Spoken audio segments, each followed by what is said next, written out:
Астана тез өсіп дамып келе жатқан қала.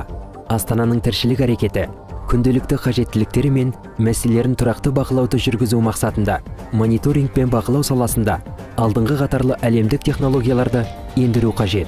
Бұл мақсаттар үшін астаналық әкімдік пен Астана қаласының тіршілік әрекетін кешенді қамтамасыз ету жүйесі жобасын жүзеге асыру басталды.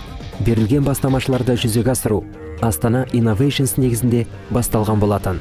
ТКХ-ның негізгі құрылымдық жүйешілері келесілер болып табылады: бейнебақылау жүйешесі, бейнебақылаудың қалалық жүйесі, жол жүру ережелерін бұзудың фото және видео тіркеу жүйешесі, интеллектуалды байланыс орталық жүйешесі, азаматтардың өтініштері мен арыздарын қабылдау үшін қоғамдық қауіпсіздік шараларын нығайту, қылмыс пен құқық бұзушылықтармен күресу мақсатында, сонымен қатар лаңкестік қатынаста осал нысандарда бақылауды күшейту мақсатында ТКХ бейнебақылау жүйесінің негізінде қалалық бейнебақылау жүйесін дамыту мен кеңейту бойынша жұмыс жүргізіліп жатыр.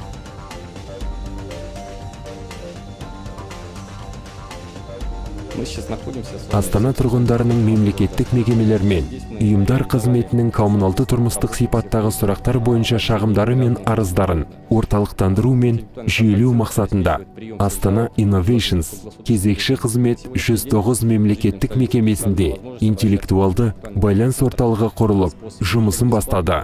Интеллектуалды байланыс орталығы тәулік бойы тәртіпте шағымдар мен арыздарды қабылдауды қамтамасыз етеді. Қазіргі күні Астана тұрғындарына интеллектуалды байланыс орталығына келесідей әдістер арқылы хабарласуға мүмкіндік берілген. Ұялы және қалалық телефондарынан 109 нөмірі бойынша тегін Facebook, Twitter, Instagram әлеуметтік желілері арқылы smart.astana.kz порталы мен мобильді қосымша Smart Астана арқылы Facebook және Telegram чат-боты мессенджерлері арқылы интеллектуалды байланыс орталық жұмысын бастағаннан бері өңделген телефон шақыруларының жалпы саны 800 мыңнан астамын құрады.